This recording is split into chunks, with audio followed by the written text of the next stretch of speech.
Okay, good evening po sa inyo lahat. Salamat po sa mabuting kaibigan. At alam ko, excited na rin sa preaching, di po ba? Alam nyo, sa amin po, ang laging paalala ko sa mga members, ang totoong Baptist favorite, preaching.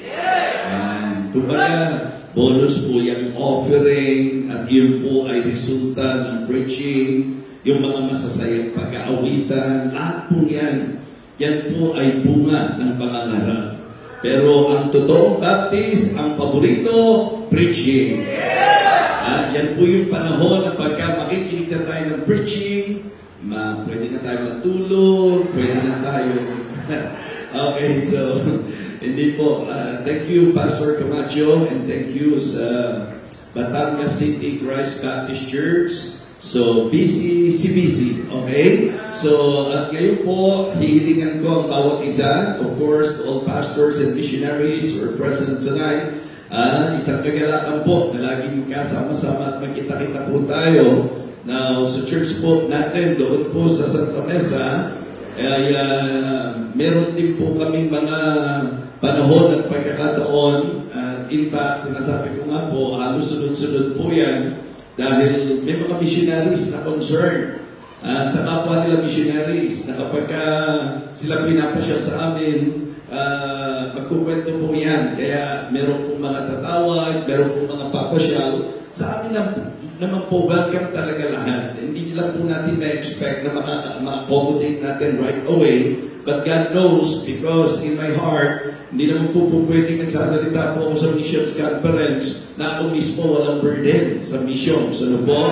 Kaya even our people, they are very much aware that we really love missions. Kaya mga missionaries, asahan niyo po, panalangin namin sa inyo, yung iba nga po, hindi naman namin pinagpipreach na. At kahit hindi nagpe-present, as long na kilala po namin kung meron talagang pagkakataon. Dahil hindi naman lahat kayo makapagpe-present, di po ba? So, dito nga po, ang ganda, nabibigyan ng pagkakataon po yung marami. So, kaya tuloy-tuloy lang po tayo because ang totoong tiwala natin sa Diyos na kumikilo sa puso ng mga nagsusuporta. And I can say, na ang mga missionaries, ang isa sa sobrang na-appreciate nila, yung church na kagaya nito. Amen? Na meron pong hindi lamang kaisipan, kundi puso. Kasi hindi dapat natatapos doon sa mission-minded ka lang eh. Kailangan talaga mission-hearted po tayo. Amen? So this time, para sa preaching, let me request everyone, kunin na po natin ating mga Bible, buksan po natin sa Nehemiah chapter 4. Nehemiah chapter 4, babasa po ako ng ilang mga talata mula po sa verse number 1. At hilingin ko po, nasundan po ninyo ako sa inyong mga Bible and try to understand as I read our text ngayong pong gabing ito. Alright, kung handa na po kayo, let me know by saying Amen! Ayan, sige po, salamat po. Nehemiah chapter 4, beginning verse number 1. But it came to pass that when Sanballat heard that we would build the wall, he was wroth and took great indignation and mocked the Jews. And he spake before his brethren in the army of Samaria and said, What do these people choose? Will they fortify themselves? Will they sacrifice? Will they make an end in a day? Will they revive the stones out of the heaps of the rubbish which are burnt? Now Tobiah the Ammonite was by him, and he said, Even that which they build, if a fox go up, he shall even break down their stone wall. Hear, O our God, for we are despised, and turn their reproach upon their own head, and give them for a prey in the land of captivity, and cover not their iniquity, and let not their sin be blotted out from before thee, for they have provoked thee to anger before the builders. Verse 6, So build we the wall, and all the wall was joined together unto the half thereof. For the people had a mind to work. For the people had a mind to work. Let us go to the Lord in prayer. Dakilang Diyos, aming Ama, nagpapasalamat kaming muli ngayong gabi ito na naging posible po ang Missions Conference sa kapila po ng kaabalahan ng church na ito sa maraming bagay, sa kabila po ng maraming gastusin na kanilang kinakaharap, because alam po nila kung gaano kahalaga ang misyon, patuloy po silang nag-accomplish ng gawain katulad nito. Lord, I pray that you will continue to bless Pastor Camacho and even all the members of this church. May you continue to work in their lives, O God. And please, Lord, ikaw po ang siyang patuloy na gumabay sa bawat isa po sa amin. Thank you for this opportunity once again to preach thy word. I pray, O Father, that you will empower me once again. Help me, O Lord, give me wisdom, guide me, and please reach the heart of your people sa preach ngayon pong gabi ito. Sa iyo po'y pinagkakatiwala ang aking sarili, sapagkat alam ko po na hindi po sa karunungan ng tao, hindi sa kakayahan ng tao, kundi sa kapangyarihan po, Panginoon. Ikaw po'y makagagawa sa puso ng bawat makikinig. May we rebuke all the works of the devil, Heavenly Father. May we focus our attention sa pakikinig po ng iyong banal na salita. Huwag po namin hayaan na meron pong makadistorbo sa amin, Panginoon, at nawala kilang Diyos. Bigyan natin ng mataas na paggalang ang mensahe mo. Thank you so much, O God. Again, I would like to commit to you everything, especially this preaching, for all of these things I ask and pray in Christ's most precious name. Amen. Amen. You will now be seated. Well, medyo ako po'y sesentro sa storya po ni Nehemiah. At ito po'y parang kombinasyon na po ng kung ano po ang presenting hakbang ng church na ito sa usapang building at sa usapang mission. Sapagkat applicable po, mga kapatid. I can say that the message that I will share tonight, ito po ay applicable sa usapang building at sa usapang mission. We know the story. Sa chapter 1 po, nakaalam si Nehemiah, actually umalam si Nehemiah patungkol po doon sa sitwasyon. And then after hearing the news, siya po'y naapektuhan, and because of that, he tried his best to work it out. So siya po ay napabulan po ng king, and then kinausap po niya ang mga tao, sila po'y nagkaroon ng kapasyahan tayo, nagsama-sama po sila, and because of that, sila po ay nakapag-accomplish, at dito po sa ating binasa, makikita nyo na meron pong mga mockers, meron pong mga nang-istorbo po sa kanila, minamaliit po sila, pero sa kabila ng lahat, ang sabi po ng verse number 6, so built we the wall, and all the wall was joined together unto the half thereof. At ang reason for the people had a mind to work. Ngayon gabi ito, ang inilagay na mensahe ng Diyos sa aking puso ay pinamagatang po pong resolve to be involved. Resolve to be involved. Ang ibig sabihin po, pagpasyahan po natin. Pasyahan natin sa puso natin na tayo po ay makikisa, na tayo po ay makikisama. Resolve to be involved. Yun po yung idea. For the people had a mind to work. Hindi usapin ng iisa, mga kapatid. All of them, all of the people. Ito po ay maliwanagan na makikita po natin na talaga namang nagkatulong-tulong, na alam ko pong yan din po ang rason kung bakit ang tila napaka-imposibleng pagtatayo ng Diyos ng gusaling katulad nito. Hindi ba amazing po ang pagkakatayo ng building na ito? Hindi ba humanly speaking, lalo na po, alam niyo naman yung mga panahon pinagdaanan po natin for this building na maitayo, mga kapatid. I can say, ito po ay amazing. Ito po ay kagilagilalas. Ito po ay kamangha-mangha, mga kapatid. And it is not because of the people, but it is because of God. But we cannot deny the fact that the Lord used the people here at BCCPC, okay? Ginamit po kayo, kasi nasanay mo sa BCBC.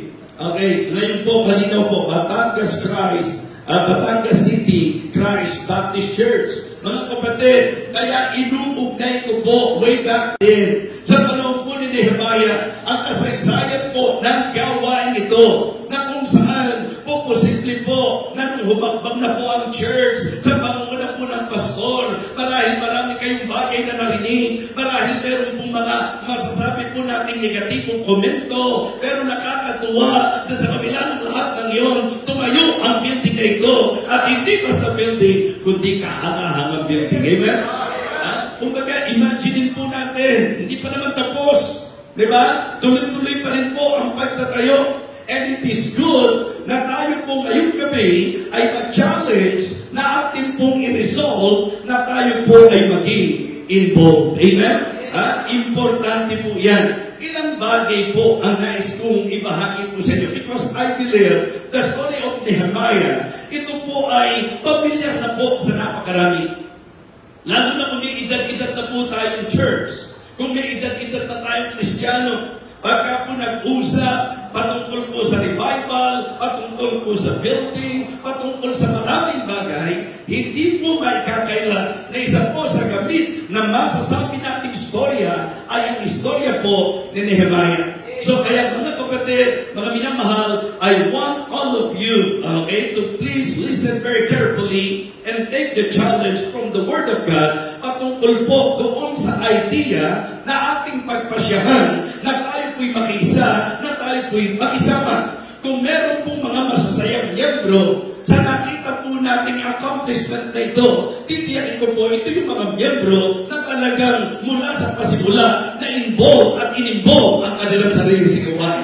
The reason why sometimes hindi masaya ang ilan, mga kapatid, it is because of the fact na hindi sila naging bahagi. So it is really great and wonderful na tayo po'y maging bahagi ng mga bagay na ginagawa para sa Panginoon. The same thing with mission. Kung meron pong magbibigay attention sa mga missionary nito, ito po yung may mga kaisipan at puso na ma-involve sa usapan ng mission. And that is the good thing about your church. I am telling you, brethren, this church is really good because in spite of the fact na kayo po ay humarap sa napakaraming mga masasabi po nating challenges, but still, because in the heart of your pastor, in the vision of your pastor, hindi dapat nawawala ang misyon.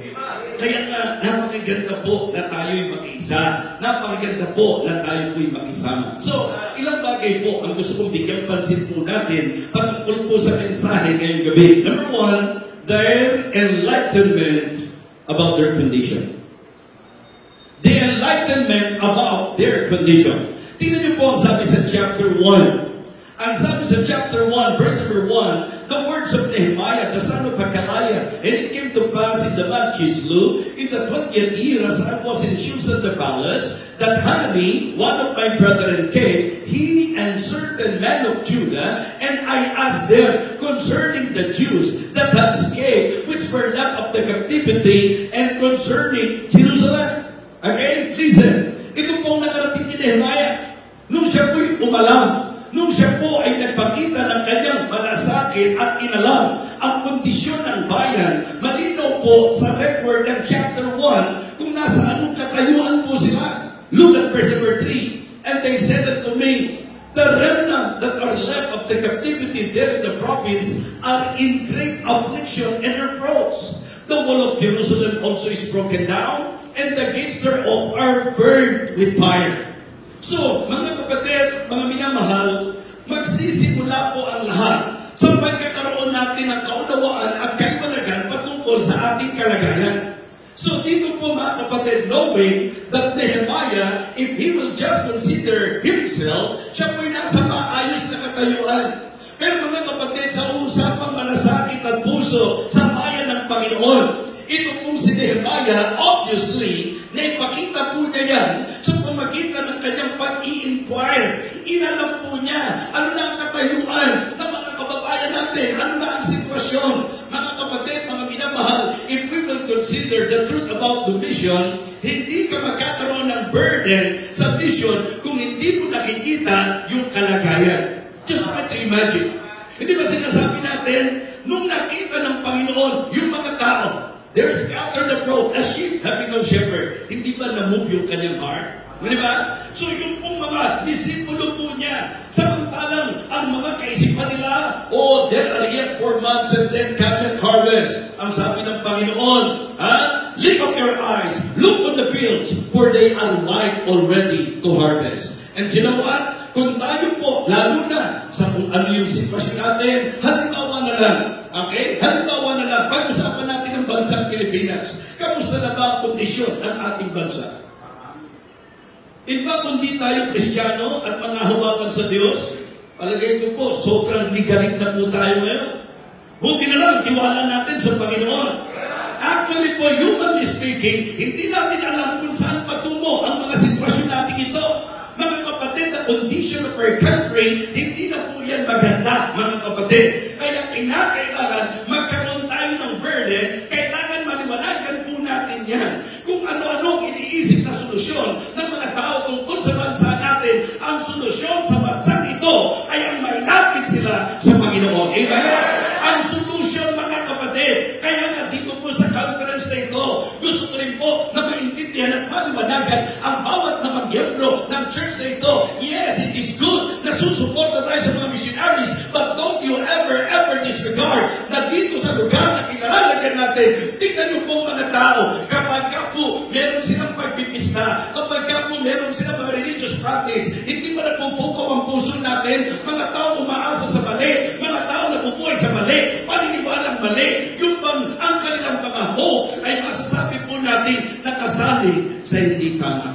Mga kapatid, mga minamahal, nung nalaman ni Nehemiah ang kalagayan po ng bayan, na sila po ay in great affliction, in suffering, in shame, in reproach, mga kapatid. Ang sabi ng Bible, he cried.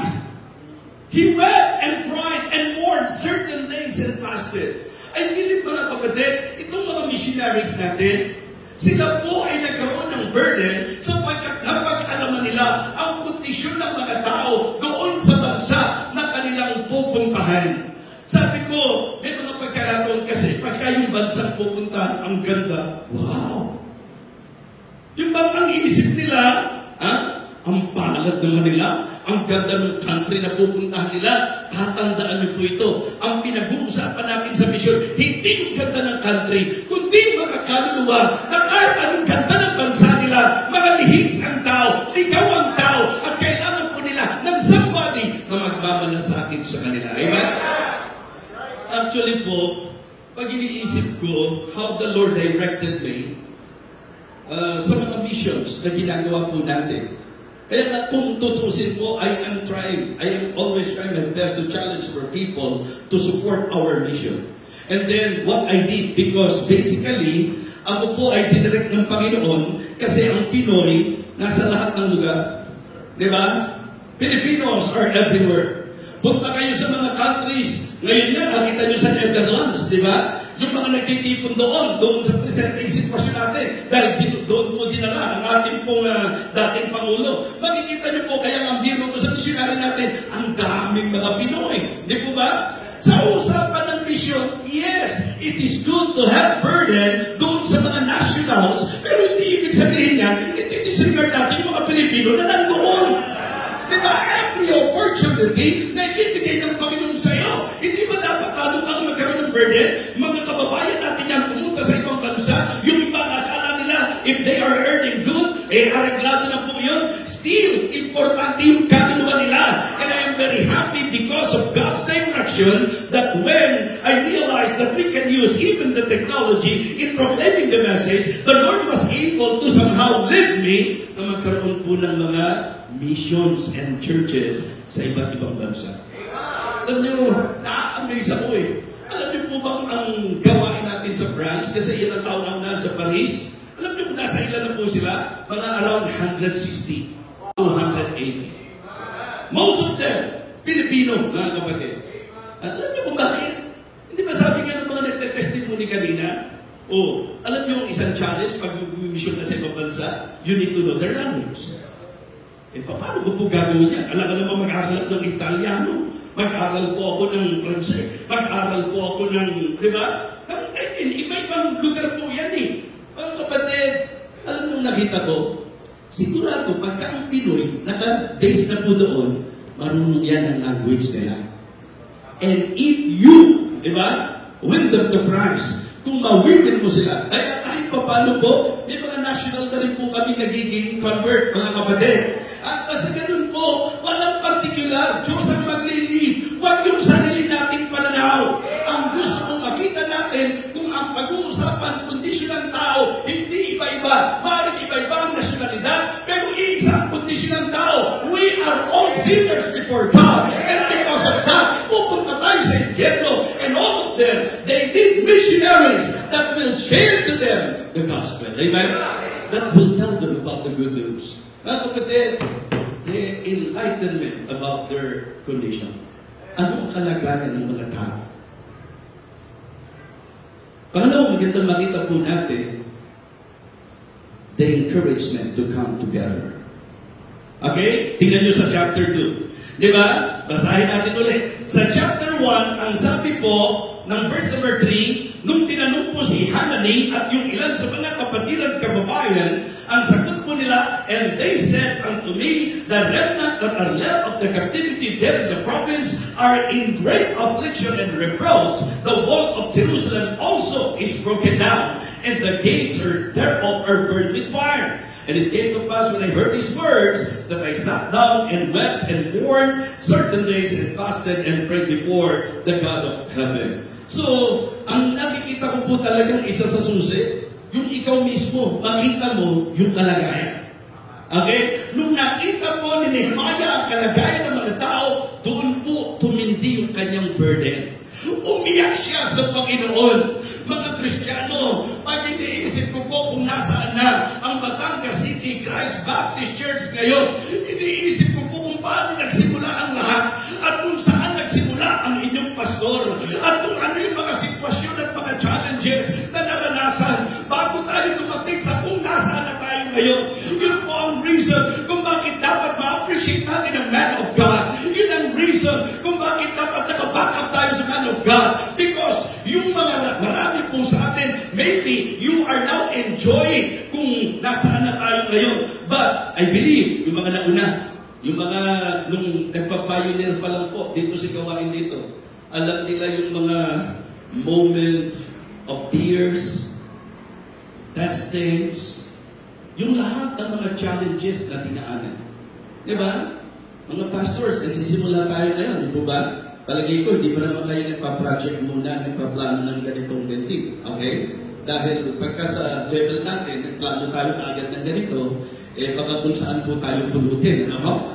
So, but of course, nandun tayo sa panahon na nakaka-experience tayo ng matitinding karanasan. Kaya nga sabi ko po, it is really great and wonderful for this church na meron pong mga na-develop na mga kalalakihan na kung saan mga kababaihan na hinarap ang hamon nung nakita ang sitwasyon at kondisyon ng mga tao sa lugar na kung saan dinala sila ng Panginoon. Amen?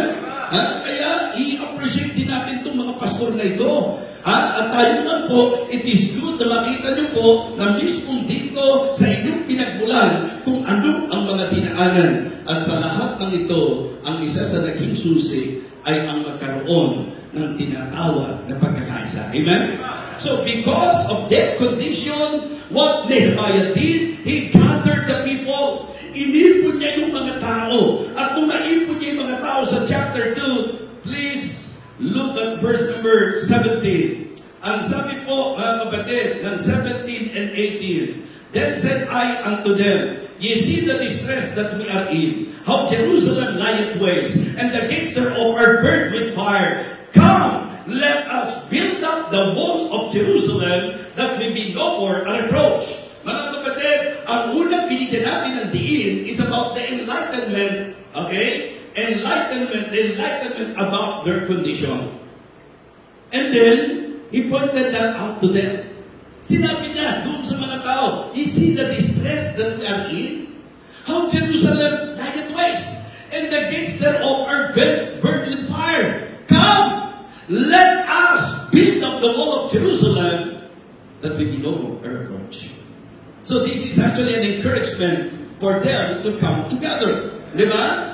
To be united, to work together. Yun po ang pinaka-encouragement dito. Mga kapatid, sa Visions Conference na katulad nito, ito po'y panawagan, mga Kristiyano, magkaisang puso tayo. Mga Kristiyano, magkaisa tayo. And actually po, what an encouragement to see, yung pong kanina, yung pong giving ng mga members dito sa mission, pati yung school, di po ba? Just try to imagine, mga kapatid, hindi biro po yan. Nakakatuwa na makita natin na ang mga members ay very much encouraged to do the work and to involve themselves in the work. Napakalaking bagay po niyan. So, ito po'y nagsimula sa puso ni Nehemiah. And undeniably, okay, the heart of this man is almost the same sa heart ng inyong pastor. Partida pa yung heart ng pastor niyo, ilang beses na pong kinumpuni po yan. Di ba? How many times he experienced, ano po yan, pastor? Bypass, mga kapatid. So, hindi biro yan. Pero palibasa, hindi matapos ang Panginoon sa kanya. Siya po yung inilagay ng Panginoon na man of vision, kaya naniniwala ko na ang pagpapahaba ng Diyos ng buhay niya ay dahil sa kalooban ng Diyos na hatakin at dalhin ang mga tao ito sa pagkakaisa sa paggawa sa usapan ng misyon. Amen? So, wala pong ibig sabihin itong building na ito kung hindi natin pinag-uusapan ng ministry. Ang building na ito, basically and primarily, itinayo sa usapan ng gawain ng Panginoon. Amen? This is not just a building. It is actually the epitome of God's grace. The testimony, di ba? Ito po ay bantayog ng patutuo ng ating Panginoon. So sabi ni Nehemiah, nakita niyo yung kalagayan. You see the distress that we are in. How Jerusalem lieth waste and the gates are overburdened with fire. Come! Let us build up the wall of Jerusalem that we be no more a reproach. And then, in verse number 18, para po mas malakas ang encouragement. Are you listening? Nakikinig po ba kayo? Alam niyo minsan, sa pag-encourage, matuto ko naman magkwento kung paano gumagawa ang kamay ng Diyos sa buhay mo. Minsan kasi pag nakakarinig tayo ng kwento, iniisip natin yabang eh. Iba po yung pagyayabang sa pagpapatotoo. Sino ba naman ang hindi makapagkukwento sa kagilagilanas na ginawa ng Panginoon ito? Mga kapatid, mga minamahal, ito po ay maliwanag na patotoo ng makapangyarihang kamay ng ating Panginoon. Amen? At isang malaking bagay na makita mo na ikaw ay naging kamay ng Panginoon. Kamay na nagsakripisyo, kamay na nagipagtulungan, kamay na naghagod ng simento, kamay na nag-contribute para po sa mga campaign o project para sa ministry na ito. Ano pa ba ang magiging purpose ng buhay natin? Ano ba ang ikasasaya ng pagkakristyano natin? Ito po ay ang makita sa buhay natin ang makapangyarihang kamay ng Panginoon. Amen? Ito po ang kulang na kulang sa mga churches. Ayon sa mga Baptist churches, mga kapatid, nakakahilang sabihin nila na hindi maramdaman ang presensya ng Diyos sa mga gawain. Bakit? May mga members, mananampalataya, pero pagdadating sa paginig ng preaching, parang wala sa sarili, parang tulala, parang walang reaksyon. Mga kapatid, ang kasiyahan ng church na ito ay ang laging maramdaman na nandito ang kamay ng Panginoon. Amen? Pagkanda sa service pa lang natin, damang presensya ng Diyos sa church na ito. Damang-dama kung paano kumikilos ang Panginoon. Yung kamay ng Diyos na humihigpo sa bawat puso. Mga kapatid, because of the desire of Nehemiah to encourage them, he realized that it is good for them to hear the testimony about the good hands of God. Amen? And sometimes, kailangan natin yan. Iso-service natin minsan. Kapatid, nadako na po tayo sa mga patutuo at pasasalamat. Sino po may mga pasasalamat at patutuo sa inyo? Nagtatanong yung pastor kung sino may patotoo sa inyo, bakit kung kanino ka tumitigil? Hindi mo ba naranasan ang kabutihan ng Panginoon? Wala kang patotoo ng kamay ng Diyos sa buhay mo? Bago ka tumingin kung kanino, ma-realize mo na grabe ang ginawa ng makapangyarihang kamay ng Diyos sa buhay mo. And I can say, it is good to somehow learn from this story that in order for Nehemiah to encourage the people, Nehemiah did the right thing. He shared to them the good hand of God. Amen? Verse number 18. Then I told them of the hand of my God, which was good upon me, as also the king's word that he had spoken unto me. And they said, mga kapatid, you see, ang tindi ng encouragement pagka-convincing. Minsan meron pong mga tumatayo, sinasabi naman yung mabuti ang Panginoon. Mga kapatid, at syempre, naniniwala naman po yung mga tao.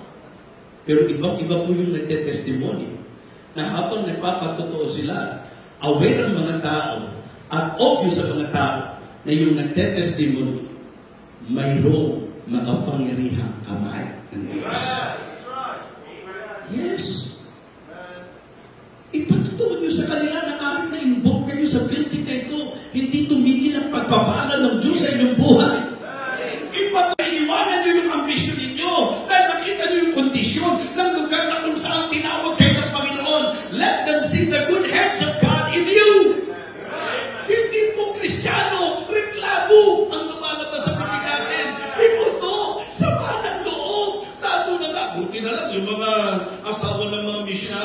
kitang-kita naman natin, damang-dama natin, na talagang hinipo ng kamay ng Panginoon for them to understand the life of the missionary.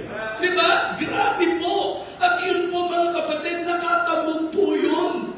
Importante na kung gusto natin maka-encourage, patotohanan natin ang makapangyarihang kamay ng Diyos.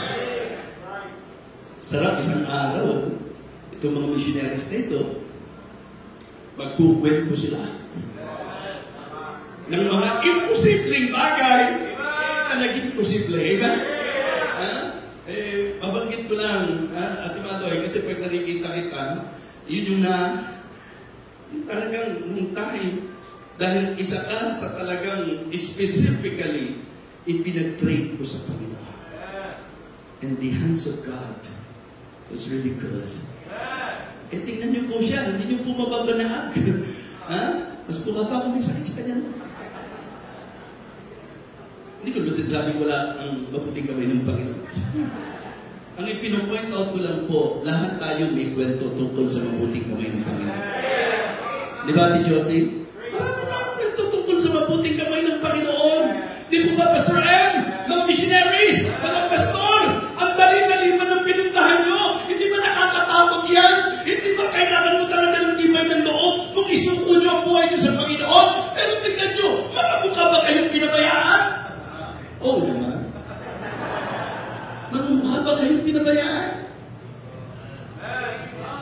Napakapalad ninyo na nanggaling kayo sa church na makapangyarihang kumikilos talaga ang kamay ng Panginoon sa buhay ng inyong pastor. Amen? Kaya huwag kayong lalayo sa inyong Abraham, mga kapatid. Diba? Para yung blessing by association ay patuloy nyo kong na-enjoy. Kasi ano pa ba tutularan nyo? Pinakita na po ang kamay ng Diyos kung paano kumikilos sa Batangas City Christ Baptist Church. Ang lahat ng members dito, malaki ang problema mo kung di ka aayon sa sinasabi ko that the good hands of God is obvious in this ministry. Amen? Hayag na hayag, mga kapatid. Sa pamilya ng inyong pastor, hayag na hayag ang kamay ng Panginoon. Sa buhay ng bawat miyembro dito, hayag na hayag ang kamay ng Panginoon. Sa napakalaking building na ito, hayag na hayag ang kamay ng Panginoon. Sa mga mananampalataya at manggagawa na talagang tinawag ng Panginoon dito, hayag ang makapangyarihang kamay ng Panginoon. Sa mga ministries na hinahawakan po nila, ay piling katulad ko rin na hindi ko ma-imagine ang katulad ko gagamitin ng Panginoon. But the good hands of God work through me. Amen? And the same thing with you. Kaya nga, encouragement is very important. And the good thing about Nehemiah, he emphasized to the people this very thing. Ang sabi niya, come, let us build up the wall of Jerusalem. Hindi kaya ni Pastor Camacho mag-isa ito. Salamat sapagkat may mga miyembro ng church na ito na sumama. Amen? Come, let us build up the wall of Jerusalem that will be no more a reproach. Here are our missionaries. Parang sinasabi nila, come, pray for us, help us, hold the rope for us. Di ba rin ang sinasabi po? Ibig sabihin, ito po'y encouragement to come together. Sa usapan ng misyon, huwag nyo namang hayaang maramdaman ng missionary na nag-iisa sila. Iparamdam natin kasama natin sila o kasama nila tayo. Amen? So napakahalaga po nito. Then I told them of the hand of my God, which was good upon me, as also the king's word. Kita nyo yung mga, mahalaga kasi yung mga patotoo eh. Parang ganito po yan. Ha? Yung hari? Pumayag? Paano nangyari yun? Nagbigay pa ng endorsement letter? Wow! Impossible! Yes! Ang daming mga imposible kung ang pag-uusapan natin, paningin. Pero pagka pinag-usapan natin ang kamay ng Diyos, ang imposible ay nagiging posible. Ang mahirap ay nagiging madali. Ang hindi kaya ay magiging kaya. Makakaya, mga kapatid. At nung ikwento niya about the favor mula doon sa king, alam naman natin, even the king's heart is in the hand of the Lord. Na-move yung puso ng hari. Ikaw, Ano ang kwento ng kamay ng Diyos sa buhay?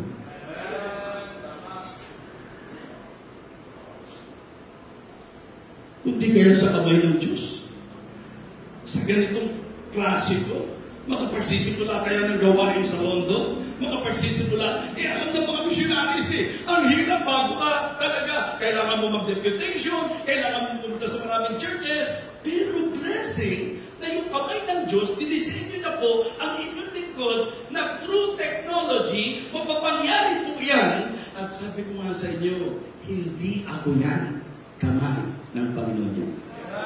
Alam mo po ba ang dami rin namin needs? Sa Japan, kung tutusin ang dami na namin doon, iapalaan niyo po ng mga lugar nila. Tapos talagang prom sa kalagayang unsafe, mga nasavya.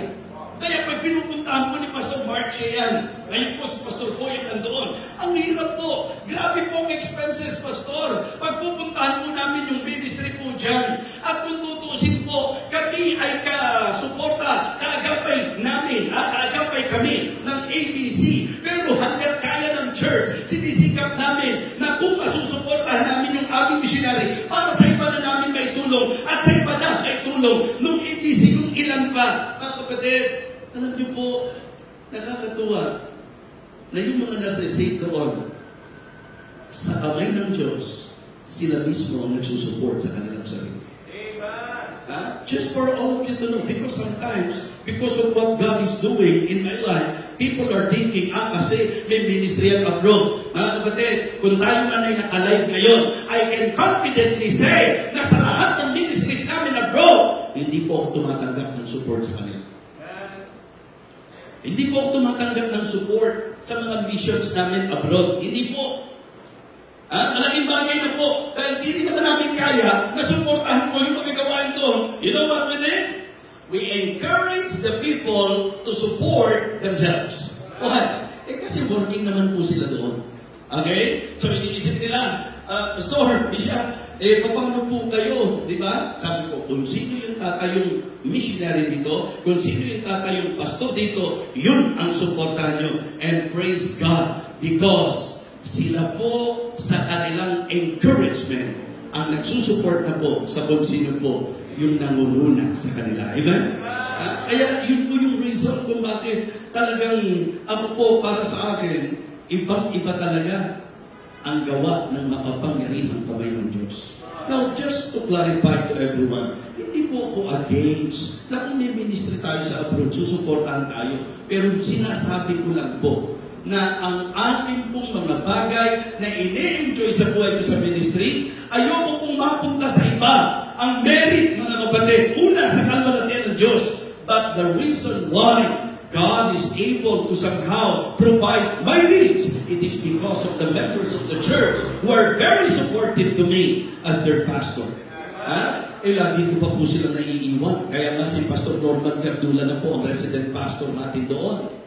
Kumbaga nag-o-oversee po ako, pero sa totoo lang po, ang resident pastor na po, si Pastor Norman, kasi Pastor, alam niyo naman yung nangyari kay Bishop Orala, na sa isang iglap, nawala po siya, na hindi malinaw kung sino po yung lalagay. So, tapos nitong pandemic, wala sa isip-isip natin yan. Si Pastor Eli, mga malalapit din po yan dito sa church natin ito. Mga nawala po yan. Na kung saan, nawala po sila ng walang malinaw, nahahawa kung sino. Ayoko nang maulit yun. Kaya ang lakas-lakas ko pa, naglagay na po tayo. Lalo na, I am very much aware that the work that I'm doing is the work of an evangelist. So I decided to somehow introduce to the people and present to the people na meron na po kami resident pastor. Si Pastor Norman Cardula po yun. Okay? Napakalaking bagay po na meron tayong mga taong natitrain para sa ministry. And because of that, nagagawa ko po yung gawain ko bilang evangelist. And the good thing about our people there, Living Water Baptist Church, and this time, pati na po ang Victory, mga tumutulong po yan. Mga kapatid, kumbaga po, because of their appreciation, yung pag-aalaga po nila sa akin. Opo, mahirap ang ministry kung ang pag-uusapan yung mga challenges. Pero ang blessing po, makikita po ang kamay ng Diyos sa mga tao na kung saan, because of their gratitude sa ginawa ng Panginoon sa kanila, kaya masabi ko po, if in the churches, the member will learn to support their pastor, even individual. Kasi kung tutusin yung support po sa akin ng church, wala po mula noon. Hanggang ngayon, hindi po nababago yun. Kasi hindi ko na po sa ganung paraan siya nararamdaman. So pagkat yung mga members po namin, bukod po sa giving nila sa church, ang isa sa natutunan nila, yung personal na nagsusuporta po sa kanilang pastor. And because of that, yung testimony ng Panginoon umiinam. Bakit? Kasi kita yung kamay ng Diyos. Pastors, hindi ko sinasabing magpayaman tayo. Ang sinasabi ko lang po, huwag nating ilalagay sa alanganin ang pangalan ng Diyos. Yung sasabihin natin, tinawag tayo ng Diyos, tapos ang ating pong mga sasabihin, mula nung tinawag ako ng Diyos. Ganito na po nangyari sa buhay na. Di wala nga po kami pambili ng kamit mga. Diba? Sa totoo lang yan. Ang kain po namin, isang beses na lang isang araw.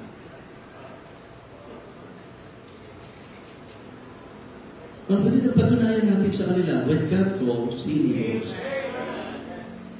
When God lives, where God lives, He lives. Where God guides, He provides. Grabe po yung kapangyarihan ng Diyos natin. Kahit yung dito, kaya niyang gamitin para i-provide yung pangangailangan natin. Kaya dapat, ang makikita, kamay ng Diyos. So sa usapan ng encouragement, Nehemiah emphasized to them the good hands of God. At yung pong patutuo ng kamay ng Diyos, na pati yung puso ng hari na kilos, mga kapatid. Kaya may mga pagkakataon sa soul winning, iniisip natin, imposible pa sa ito, piloso ko to imposible pa sa ito, panati ko to imposible pa sa ito, sobrang talino nito Mga kapatid, yan po si Pablo. Piloso ko, panatiko, matalino, matapang, di ba? Lahat na sabihin nyo. Pero nasa iba pagkikilos sa kamay ng Diyos. At ikaw mismo patutuoy. Na pag nag-iisip ka, ako po, hindi ko ma-imagine na mako-convert ako. Kasi nung panahon po nung high school, na may mga crusades sa church, kami po ang mga mockers po nila. Kami po ang mga persecutor nila. Ang hindi ko pa sa debate nung time na yun. Kasi nga, ang ambisyon ko doon, maging abogado. Kaya talagang dinidibati ko po sila, mga kapatid. Inuusip ko po sila. At dahil nga po dyan, nawalan pa ako ng girlfriend nung high school. Kasi pinapili ko siya kung Bible at ako napakadali na ng pamimilian. So, syempre, Bible ang pinili. Kaya nawalan ako ng girlfriend. Mabuti naman. So, kung hindi, baka hindi si Maris ang asawa ko ngayon. Kaya, gusto ko siya pasalamatan dahil, pero kapatid, mga minamahal, isang napakalaking bagay po sa buhay natin. Sa anumang larangan ng pagkakristyano natin, ang encouragement natin is the good hands of God. And then because he was able to testify to them the good hands of God, anong nangyari? Diba? Then I told them of the hand of my God, which was good upon me, as also the king's word that is spoken unto me. Listen, and they said, nagpwede po. Kasi sa 17, si Nehemiah lang yung nagsasabi, come, let us build up the wall of Jerusalem that we be no reproach. So sa verse number 17, siya lang ang nangihikayat, nangi-encourage sa mga tao, but because he was able to share to them the good hands of God, the testimony about the good hands of God, ang sabi ng mga tao, okay? And they said, let us rise up and build. So the first point is about the enlightenment. Diba? The enlightenment about our condition. Ang second point natin is the encouragement to come together. And then, ang last point po natin, their engagement with commitment. Their engagement and their commitment. Tingnan nyo po, pansinin nyo po ang sabi ng ating pong teksto. Okay? Yung sabi po ng text natin. Ang sabi po ng verse number 2, and he spake before his brethren and the army of Samaria and said, what do these people choose? Will they fortify themselves? Will they sacrifice? Will they make an end in a day? Will they revive the stones out of the heaps of the rubbish which are burned? Now Tobiah the Ammonite was by him, and he said, Even that which they build, if a box go up, he shall even break down their stone wall. Hear, O our God, for we are despised, and turn their reproach upon their own head, and give them for a prey in the land of captivity. And cover not their iniquity, and let not their sin be blotted out from before thee, for they have provoked thee to anger before the builders. So build we the wall. Kapatid, gusto kong makita nyo kung gaano nila in-engage ang sarili nila sa pumakita ng kanilang commitment. Kasi if you will consider yung passage, yung text natin, ano pong ginawa sa kanila? Hinamak sila eh. Minaliit po sila. Yung mga idea, mga kapatid, na para bang pagtatawanan sila, nilibag sila, I'm sure, nararanasan natin yan eh. Mga kapatid, mga minamahal, palibasa si Nehemiah, sobrang committed, mga kapatid, na-encourage niya ang mga tao para i-engage ang kanilang sarili na may commitment sa gawain. Ang sabi ng verse number 6, hindi ba minsan, kapag kami dinadaanan tayo, because of that, natitigil tayo, nag-quit tayo, umaayaw po tayo, nadidismaya tayo, nadidiscourage tayo, nadidishearten po tayo. Pero mga kapatid, in spite of those challenges and experiences, ang sabi ng verse number 6, mga kapatid, so built we the wall, and all the wall was joined together unto the half thereof. Amen? Hindi natigil. Anong tawag doon? Commitment. Bakit? Because of their engagement. Alam niyo po, nakakalakas ng loob pagsama-sama. Kahit kaunti, pagsama-sama, nakakalakas po yan. Yung Gideon's 300 ang tindi ng mga kakalabanin, more than 100. Diba? 1,000. Ang mga papaharapin po nila, yung si Gideon, ganun din po si Elijah. Alam natin na humarap sa napakaraming propeta po ni Baal. Pero tandaan niyo po, pagkasama natin ng Diyos, remember, lahat magagawa. Philippians 4:13. Wala nang kailangan pa. Psalm chapter 23. Amen? Yun ang una. Na dapat itatak mo sa isip mo, pagkasama natin ng Panginoon, lahat magagawa. Pagkasama natin ng Panginoon, wala nang kailangan pa. Amen? Kaya dapat lahat ay maiaalay sa iyo. Oo, di ba? Amen! More. Kung titignan po natin yung mga example na yan sa Bible, kahit 300, laban sa napakaraming kalaban, mga kapatid, yung 300 na solido at committed at engaged, yung walang ayawan, di ba? Mas maganda po yun eh. Kaysa, ilan po sila? Originally, ilan po sila? 32,000. 32,000. Pero lahat bang yun? Committed? Hindi. Napatunayan, mga kapatid, marami duwag eh. Marami takot eh. Mga kapatid, alam nyo kung sa building na ito, ang mga maririnig mo, yung ikatatakot mo, yung maririnig mo, yung di natin kaya yan, di natin kaya yan, parang yung 10 spies, mga kapatid. Praise the Lord.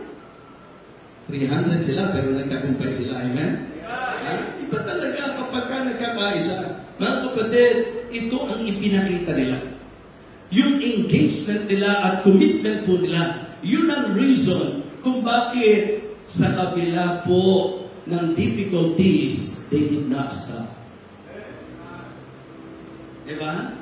Your engagement and commitment, yan po ang magiging dahilan para kahit gaano kahirap ang susuungin nyo sa misyon, hindi kayo titigil.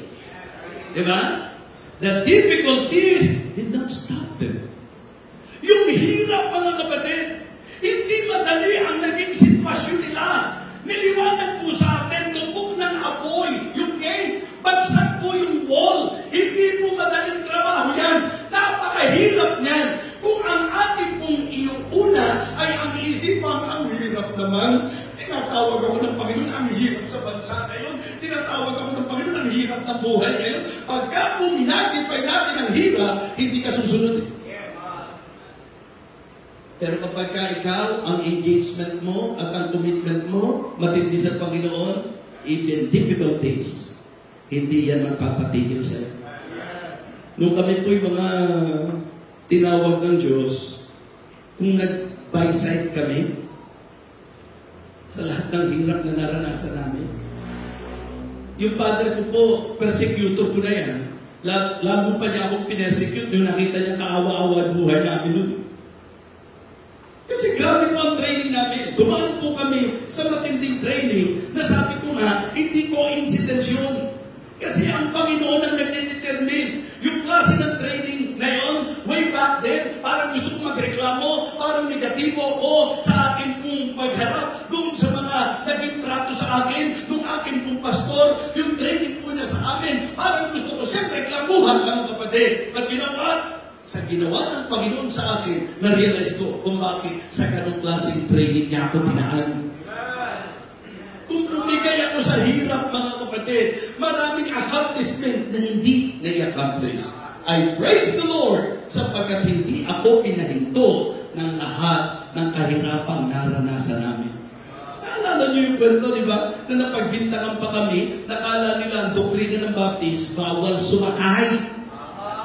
Kasi araw-araw nakikita nila, naglalakad kami. Hindi nila alam na kaya hindi kami sumasakay, hindi pamasahin, wala kami. Yung sapatos mo, naglalakad ka, na hindi pwedeng hindi ka ngingiti, dahil nakikiliti ang paa mo, sumasayang sa kalsada habang naglalakad ka. Yung tipo na may barong ka nga, pero mag-iingat kayo lugo, dahil tusok ang dibdib mo sa tulis ng buhelyo, mga kapatid. Diba? Yung mga kahirapan na yan. Pag uwi mo galing sa visitation, kailangan laban mo kaagad yung pagpalun mo. Bakit? Isusuot mo uli bukas yan. Kasi pag hindi mo nilaban, bumibigat siya masyado, mga kapatid. Kumakapal yung pantalon. Ngayon, tawanan na lang po tayo dyan. Pero nung panahon na yun, hindi birong hirap yung naranasan natin. Naglalakad kami, kumukulo na yung sigmura. Ang training pa naman ng pastor namin, pag umalis ka ng alas 8, hindi ka po pwedeng babalik ng visitation, from visitation, hindi po pwedeng maaga sa alas 12. Kaya pagdating doon pa lang kami magluluto. Buti na lang, wala naman kaming iluluto.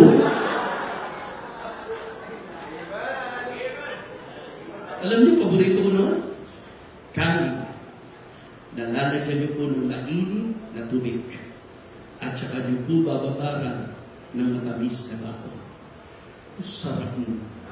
Nilugawan, siyempurado mga kapatid. Nilugawan dahil kanin na nilagyan mo ng tubig na mainit. Siyempurado dahil nilagyan mo ng matamis na bato. Nakakatawa ngayon. Pero nakakaawa pa kami ng tanya. Sa iba, makikita nyo, dipon. Sa akin, ganyan mga kapatid. Parang humpak po yung... Hindi naman talaga ako tabahin, pero grabe po. Training yun eh. Hindi dahil pinababayaan kami ng Panginoon, kundi sinasanay kami ng Panginoon sa hirap. Kasi kung ngayon pa lang, susubuan mo ng hirap, pagpasok mo sa mission field, maniwala ka, hindi ako magtataka na babalik ka. Susuko ka. Kaya harapin lang natin ang lahat ng hirap. Amen? Praise God! Because of their engagement and their commitment, hindi sila tumigil sa kabila ng difficulties. How about detractors? Gaano marami nangistorbo sa kanila? Gaano marami naninira sa kanila? Bagamat kay Pastor Camacho, tingin ko wala naman itong na-experience ng mga paninira o kaya wala naman ganun, di ba? Wala. Minsan alam niyo po, habang ginagawa mo yung trabaho, may mga manggugulo sa'yo. They experienced that. But the good thing about them, difficulties did not stop them. Because of their engagement and commitment.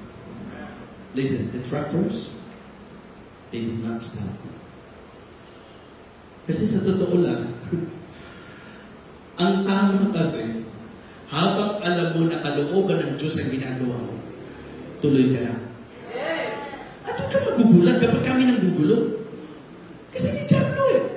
Pero huwag mo naman pagbintangan na Diablo yung nanggugulo sa'yo. Ginagamit lang. Okay? May totoong Diablo. Pero ang Diablo meron ding nagiging instrumento.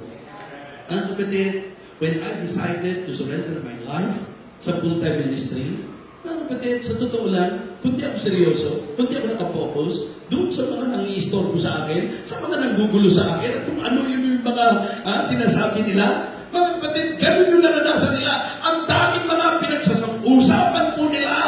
Stop it.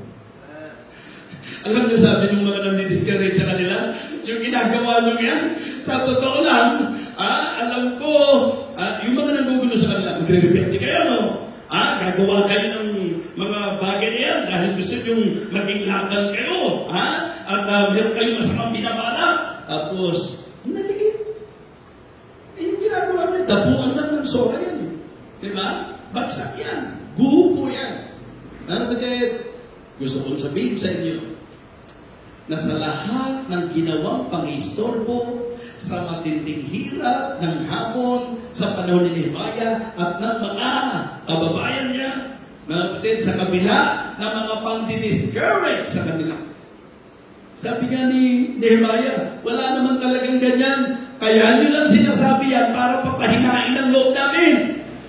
Mga kapatid, magandang makita po natin na sa usapan ng misyon, posible po na meron pong mga difficulties. Tiyan po yan. Detractors. Minsan sa reputation, minsan nakaka-discourage yung nakakarinig ka na hindi naman nila naintindihan yung dealings ng Panginoon sa iyo. May judgment sila sa inyo. Kaya nga lagi kong pinaalala sa mga conferences, kapatid, hindi naman kayo obligado na suportahan nyo lahat ng missionaries. Pero huwag naman kayong naging dahilan pa para ma-discourage sila na magbibigay kayo ng mga, kung meron kayong nakitang missionary na talagang nagluko o talagang may ginawang hindi tama, pupuyin nyo sila, hindi yung itadamay nating lahat. Diba? Mga kapatid, napakalaking encouragement sa kanila na malaman nila may mga kasama sila sa tawag ng Panginoon, sa pagharap nila sa matinding hamon sa misyon. Mga kapatid, para sa akin po, ang susi ng lahat ng ito, because they're able to finish the work. Natapos nila eh. Yung bang matapos mo sa kabila ng mahirap yan, yung bang matapos mo sa kabila ng maraming nangangagambala sa'yo, yung matapos mo yan sa kabila po ng mga discouragers, mga kapatid, sa kabila ng mga nagpapahina ng loob mo, yung matapos mo, ang lahat ng yan, ito po ay masasabi nating patunay na sila po they resolved to be involved. Talagang pinagpasya nila. Kaya members of this church, sana po, sama kayo lagi. Walang magpapaiwan. Huwag po yung pagka nahirapan na, mag-iiwan na kayo. Huwag po yung kapag may mga detractors na, magpapa-apekto kayo. Huwag po yung pagka may nang-discourage sa inyo, magpapadala kayo. Mga kapatid, tatandaan niyo po ito. Enough na sa isip at sa puso natin, alam natin na sa ginagawa po natin, Diyos ang kasama natin. At pag Diyos ang kasama natin, ang tagumpay ay matitiyak natin. Amen? Sure victory because God is with us. So, ngayon sa daling ito, ang message po natin, hinati ko po doon sa idea na napakahalaga ng enlightenment patungkol sa kondisyon ng misyon, ng gawain, ng mga tao, napakahalaga po niyan. Yung pagmaunawaan, maintindihan ng lahat na ito ang sitwasyon. Kailangan nila ng missionary na pupunta doon. Kailangan po nila ng mga manggagawa na kung saan magbibigay pagpapahalaga sa kanilang kaluluwa, pagpapalasakit sa kanila. Kailangan po nila ng mga buhay na kung saan suko para sa Panginoon. Amen? And then, let us encourage one another. Be encouraged, mga kapatid. Let us come together for the work. And be engaged and committed. Ano man ang mangyari, walang ahayag, titigil. I am very sure.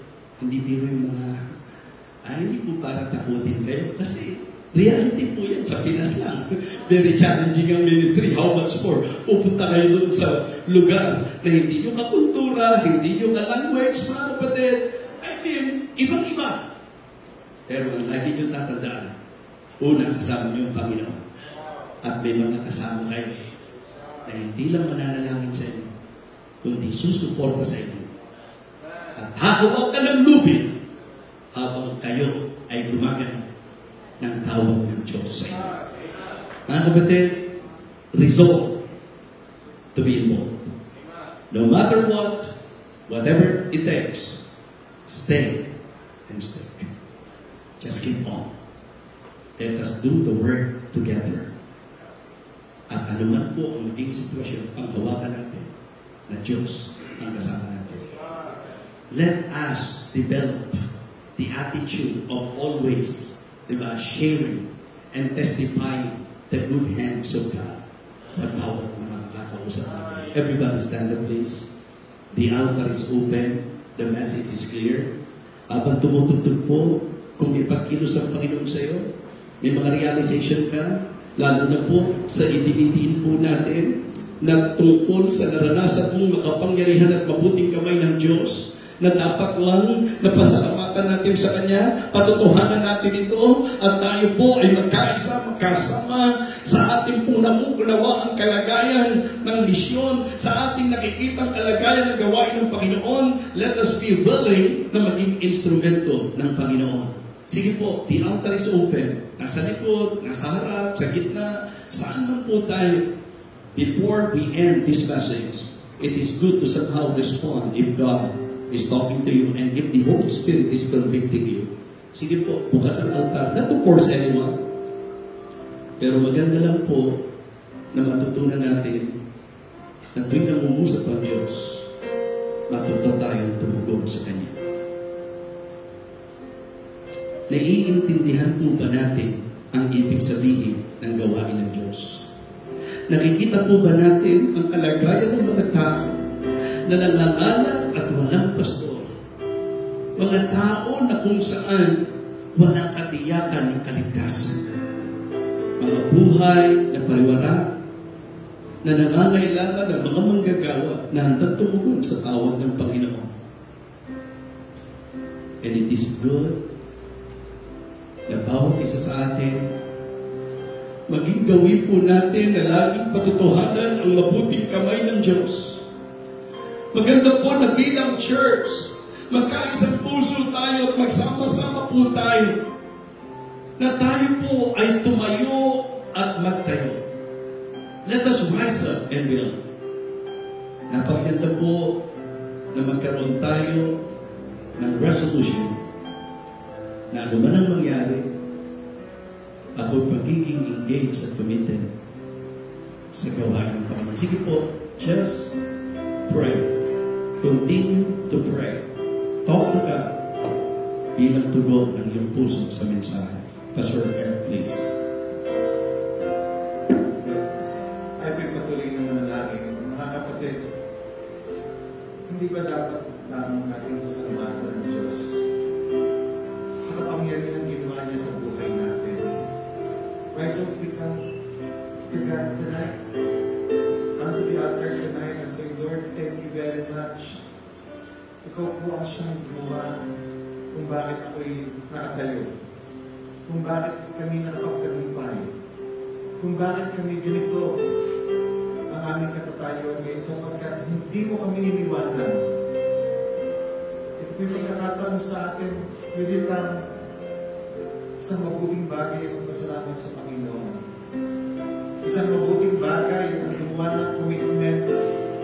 Panginoon, ako po'y magpapatuloy na committed. Panginoon, simula po ngayon, ako po'y magiging committed sa gawain mo. Will you come? Pinatunayan ng Panginoon sa mahabang panahon ang kanyang pagtatapat, ang kanyang pagkilos paggawa sa ating buhay. Hindi po ba dapat tayo magpasalamat? you come before we end our service tonight? Before we end our service tonight? Ano yung mga kapatid? Minsan nakakalungkot na hindi natin siya mapasalamatan sa mga tagumpay ng buhay natin. Nakita na lamang natin yung mga kahirapan. How about the good things that God has made in your life and in my life? Panginoon, salamat po sa iyong kamay. Hindi mo kami pinabayaan sa panahon na kami ay nangangailangan. Sa panahon na kami nanghihina. Sa panahon na wala kaming matatakbuhan. Naroon ka, Panginoon. Naroon ka. How about you tonight? How about you tonight? Heavenly Father, we thank you for this wonderful time that you have given us. Lord, we thank you for the message that we have heard tonight. Lord, thank you for showing us your hand in this ministry. Lord, thank you because though we are not worthy, and yet we have seen your faithfulness, your goodness. We have seen, Panginoon, the miracles that you have done in this church. You have blessed our people. You have blessed us. Lord, thank you very much, though we are not worthy. Lord, I pray that may you continue to bless your people. Help us that we might be able to see that there's still a lot of people who have never heard the gospel once.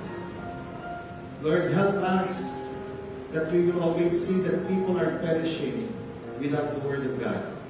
Nawa, Panginoon, tulungan mo po kami na nawa sa lahat ng panahon, yamang kami nakaranas ng dakilang kaligtasan, kami po'y palaging maging kabahagi ng gawaing misyon. Panginoon, nawa, anumang kondisyon ng buhay sa panahon ng kasaganaan, sa panahon ng kapighatian, sa panahon ng katapusan, Lord, nawa kami po'y maging committed sa gawaing misyon.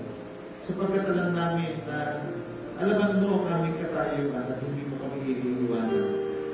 Marahil, Panginoon, kami sinusubok mo lang upang lalo kaming imabong sa aming buhay pananampalataya at makita ng ibang tao na buhay ang Diyos na gumagawa at tumikilos sa buhay ng bawat isa sa amin. Dakilang Diyos, ikaw po ang patuloy na tatawag ng mga lalaki at mga babae sa gawain ito. Alam namin, Panginoon, ito po yung iyong gawain, ito po hindi namin gawain. Kaya mo, Panginoon, magagawa lamang namin ay maglingko. O Panginoon, ikaw po ang tumawag.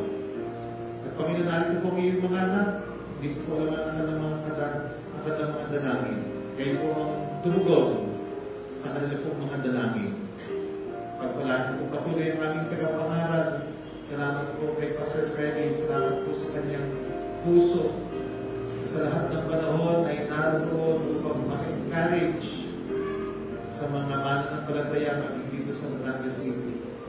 And I pray, Lord, that you will continue to bless his ministry, his family, and his church, and his churches. Lord, continue to use him mightily in your word. Lord, we thank you for this church who have been faithfully serving you and giving to missions. Lord, I pray that you will continue to bless them. And I pray for the missionaries that you will bless them too, that they will be able to reach their goals so that they can have the support that they need so that they can do and the work that we have called them to do. In the most precious name of our Lord Jesus Christ, we ask this.